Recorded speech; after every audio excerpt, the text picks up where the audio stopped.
Joining us now on the telephone. Nick, you are in Kabul. Is that correct? Nick, are you hearing me right now? That's correct, Judy. And we've just had... Yes, Judy, I hear you fine. We are hearing from Mullah Omar in the spiritual capital of Afghanistan, about 300 miles south of here. Mullah Omar is the spiritual leader of the Taliban here, and he's recently issued a short statement. In that statement, he criticizes what he called an act of terrorism, and he was very explicit. He said that Osama bin Laden was not responsible for it, and he said that all he wanted for his country was peace and peace for other countries in the world. And he went on to say that he believed Osama bin Laden could not have been responsible for such a complex act of terrorism. And he also said that if Afghanistan is a poor country, and therefore he believed there was no way that Afghanistan could be involved in such a complicated act of terrorism. Judy? Nick, help us understand, who is Mullah Omar, the gentleman you're quoting?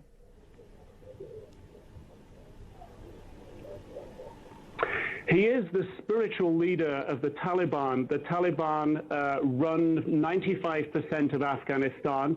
They control the capital, Kabul. They control most of Afghanistan, the south of Afghanistan. Mullah Omar lives in the south of Afghanistan in the spiritual capital, which is the ethnic area that he comes from, the Pashtun area around Kandahar. There are ministries of the Taliban here in Kabul. The foreign minister is here in Kabul at the moment. He is often based in Kandahar as well. And there are other ministry officials also based in Kabul. But the direction for Afghanistan, the direction for the ministries, the key decisions are all made in Kandahar, and Mullah Omar is the focal point of all those decisions.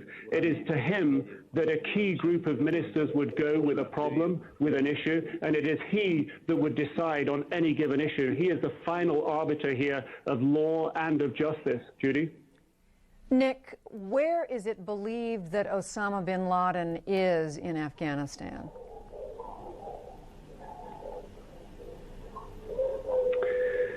That is a very difficult question to answer. Osama bin Laden, his location is kept extremely secret. As foreign media traveling around Afghanistan, one is often watched and an eye is kept on us by various ministries to ensure that we don't go searching around the country. Our movements around the country are generally restricted to main cities that are agreed in advance by the authorities. So it's very difficult to gauge where Osama bin Laden is. It is understood that he travels around at night. It's understood that he has operated out of various training camps that were built to help train Mujahideen fighters to fight the Soviet occupation in the 1980s. Those are based, some of them towards the border with Pakistan in an area called Host. Those were the training camps that were hit in the 1998 cruise missile attack on Afghanistan. It's also rumored that Osama bin Laden spends some time close to Kandahar, close to the spiritual leader of the Taliban, Mullah Omar. But to exactly put a fix on his location is a very, very difficult thing to do. He works by extreme secrecy. The very few journalists that have been able to meet with him over the last few years are always held at a location and taken blindfold to another location where they can interview him. So people generally, when they meet him, they don't know exactly where they are. They wait there, he arrives, he departs, then they're free to leave. He lives by extreme secrecy here.